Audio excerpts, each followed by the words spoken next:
जय माता दी, जय मां कामाख्या, मां भगवती जगत जननी आदि शक्ति भवानी, अल्हादिनी शक्ति, कष्ट निवारिणी, दुख निवारिणी, महिषासुर मर्दिनी, चंडमुंड नाशिनी, सिंह वाहिनी, क्लेश नाशिनी, पाप नाशिनी, दुरितापहारिणी, शत्रु संग विदारिणी, आपको सुखी रखे, स्वस्थ रखे, प्रसन्न रखे। ह्रीम ह्रीम ओम नमः शिवाय ह्रीम ओम।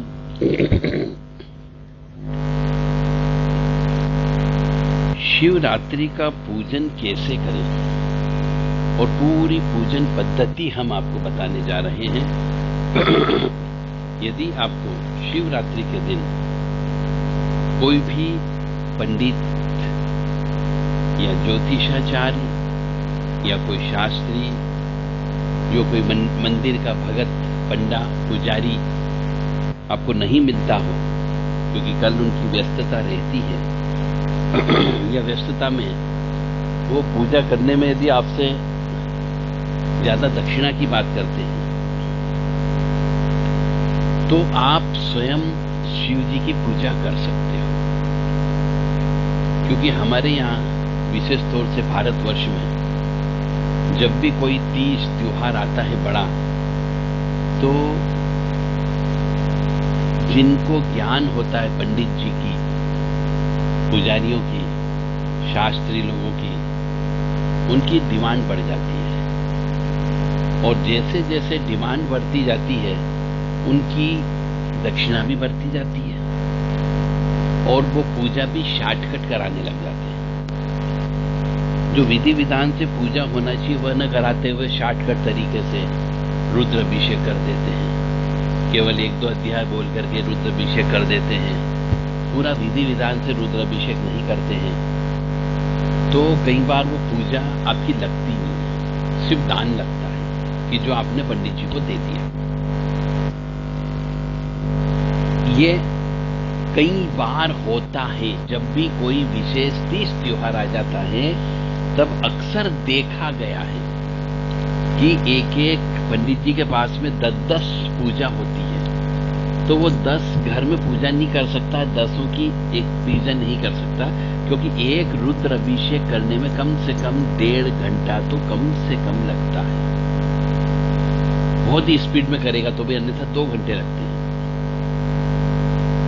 तो विधि विधान से पूजन अर्चन करेगा, संकल्प लेगा, आरती करेगा, उनके ऊपर जल चढ़ाएगा, उनको पंचामृत से स्नान करेंगे, उनको बेलपत्री चढ़ाएंगे, तो इन सब कामों में कम से कम 1.5 से 2 घंटे लगते हैं। परंतु 2 घंटे के हिसाब से भी यदि उनने 5 रुद्र अभिषेक किए तो 10 घंटे तक काम करेंगे। फिर कब वो खाएंगे पिएंगे, कब आराम करेंगे?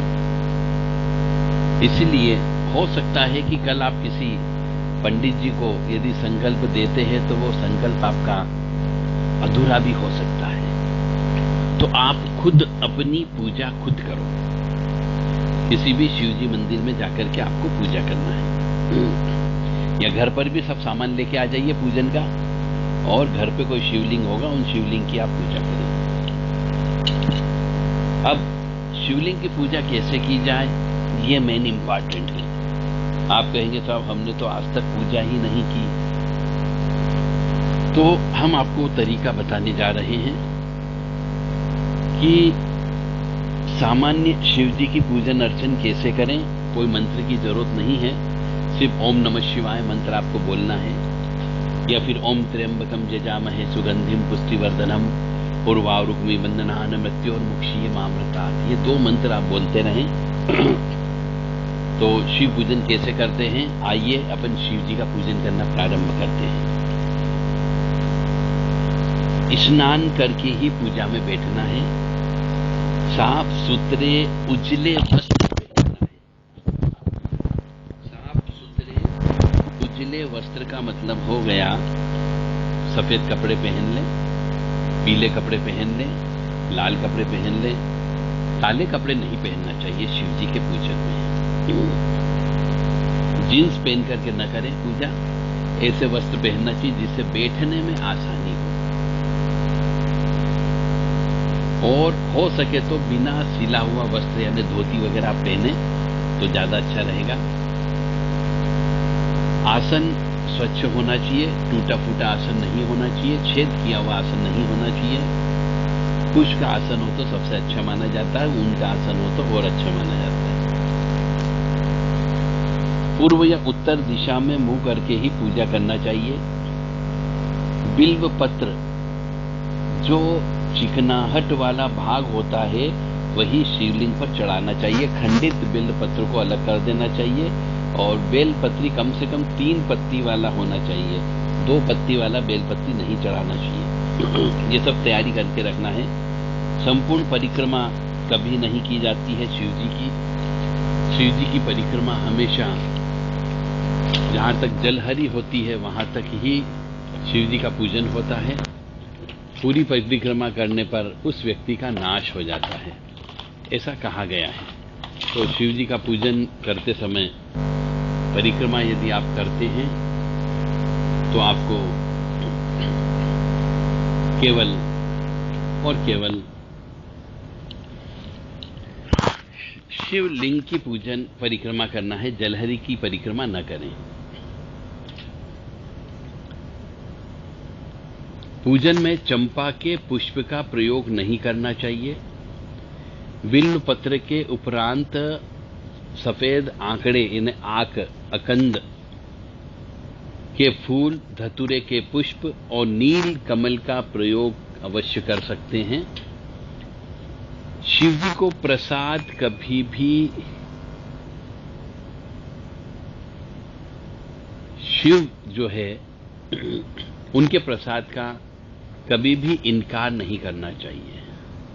ये सब के लिए पवित्र है। पूजन सामग्री, शिव की मूर्ति या शिवलिंग होना चाहिए। साथ में आपके अबीर, गुलाल, चंदन, सफेद अगरबत्ती, धूप, गूगल की धूप, बेलपत्र, बिल्व फल, दुर्वांकुर, चावल, पुष्प, फल, मिठाई, पान, सुपारी, जनेऊ, पंचामृत, आसन, कलश, दीपक, शंख, घंटा, आरती, यह सब चीज पूजन में आप रख लें निकाल करके।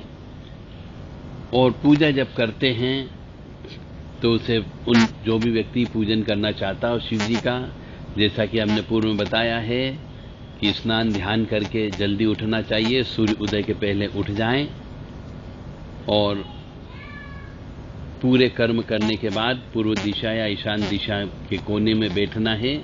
अपना मुख ईशान दिशा की ओर रखें, फिर आचमन करें ताकि बाद में खुद के ललाट पर फिर तिलक लगाना चाहिए और उसके बाद में शिका बांध लेना चाहिए।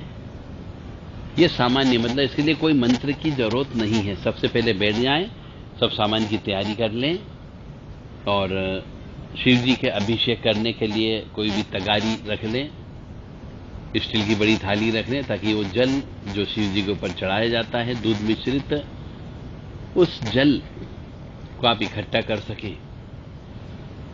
तो बैठने के बाद में सर्वप्रथम आपको 3 बार आचमन करना है, अपने मस्तिष्क पर तिलक लगाना है और फिर अपनी चोटी जरूर बांध लेना चाहिए। और यदि बाल छोटे हो या गंजे हो, चोटी नहीं बांध सकते हो, तो आपको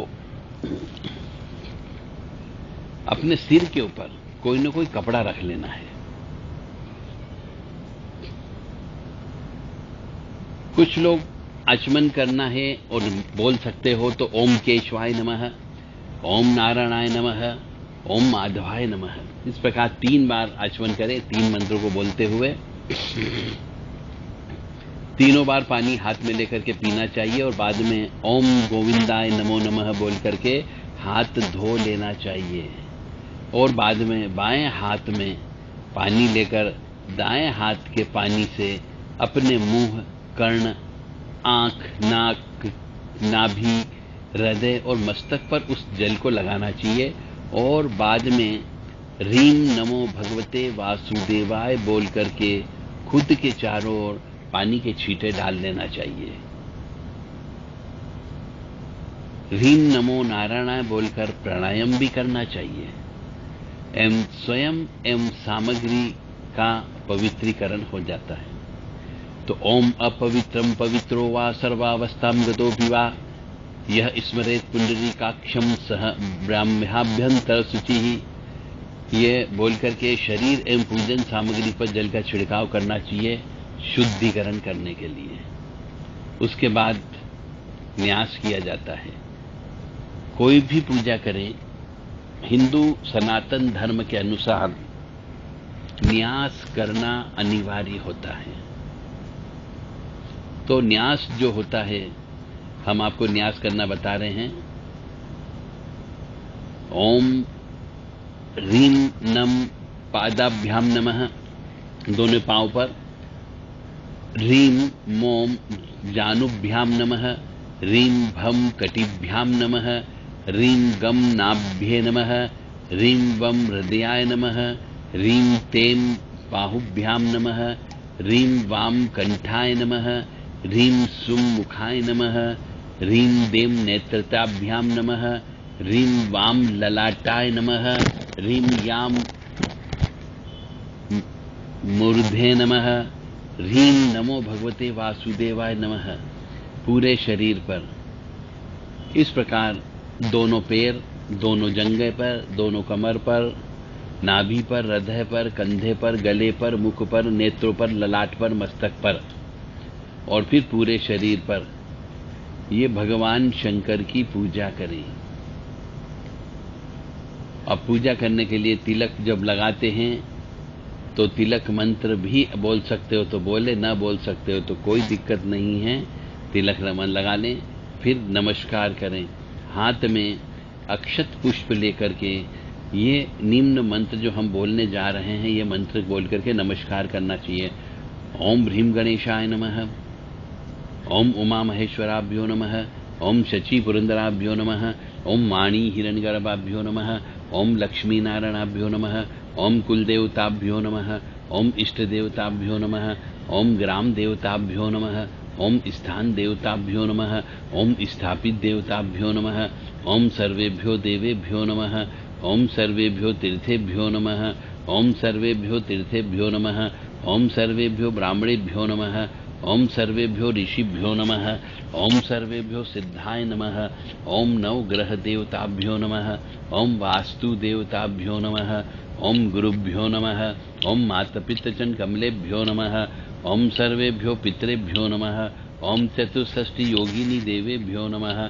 ओम षोडश मातृका देवेभ्यो नमः।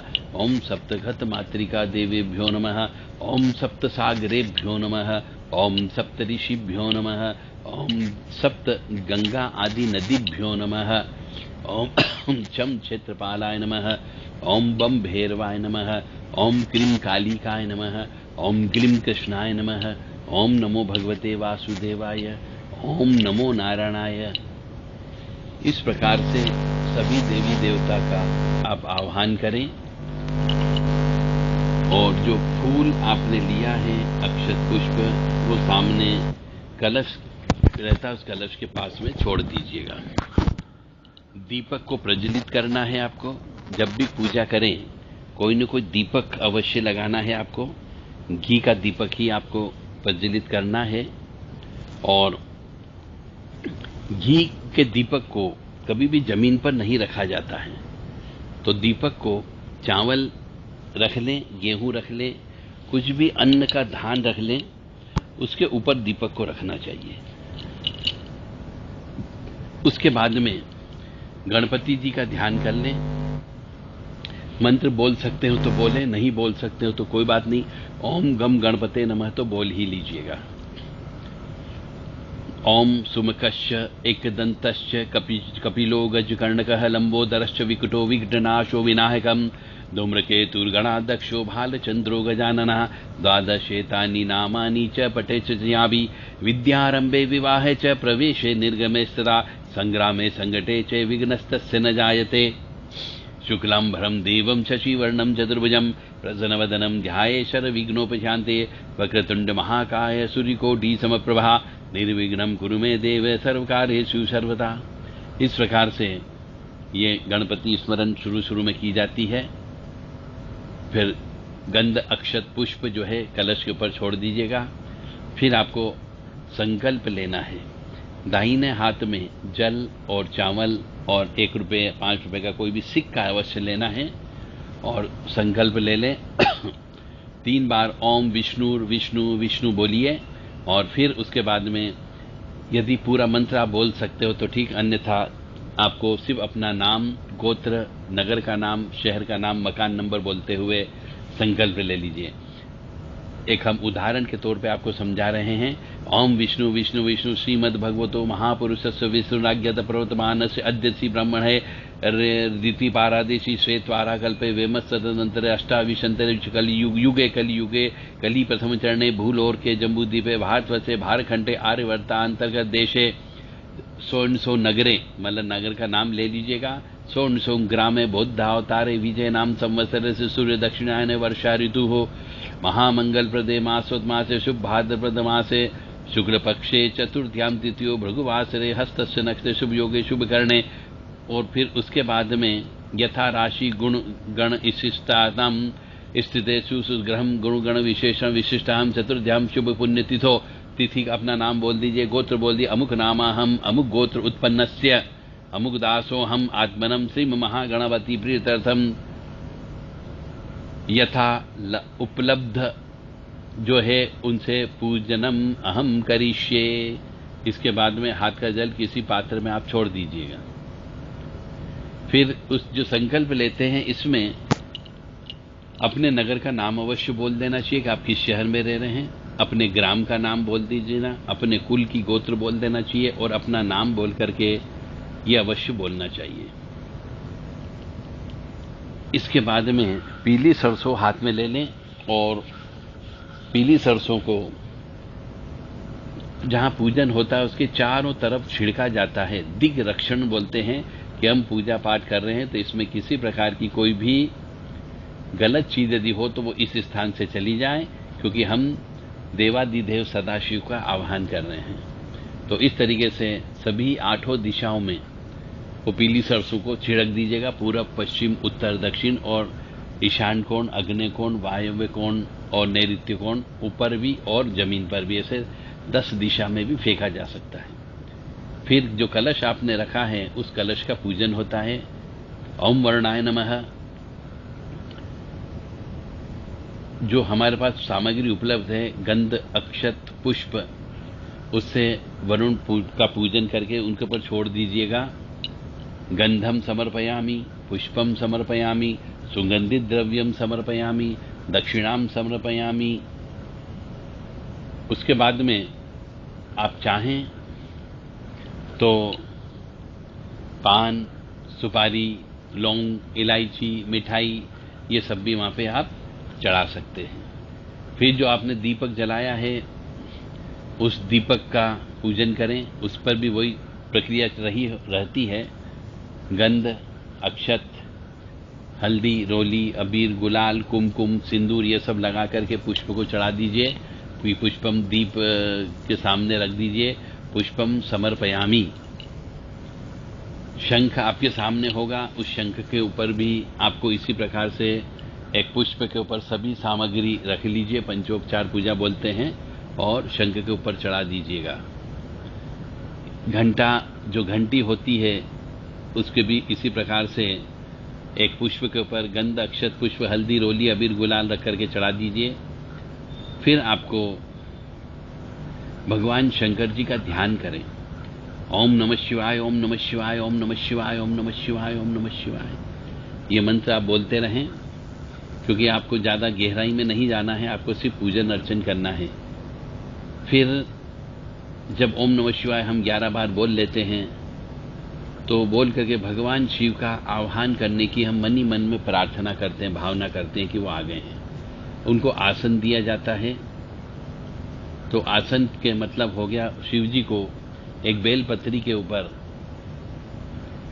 बिठाया जाता है, या जो आपने शिव जी की मूर्ति है उस मूर्ति पे बेलपत्री रख दीजिएगा। फिर ये मान करके कि शिव जी आ गए हैं तो 2 चम्मच जल छोड़ा जाता है कि हम उनके पैरों को पखार रहे हैं। फिर उसके बाद में जल, पुष्प, फल, पत्र, दक्षिणा सहित, गंध, अक्षत, अर्घ्य सहित हम अर्घ्य देते हैं शिव जी को, ये भावना होनी चाहिए। उसके बाद में पंचामृत से स्नान कराना चाहिए। यह बोल करके पंचामृत से आप स्नान करा दीजिए।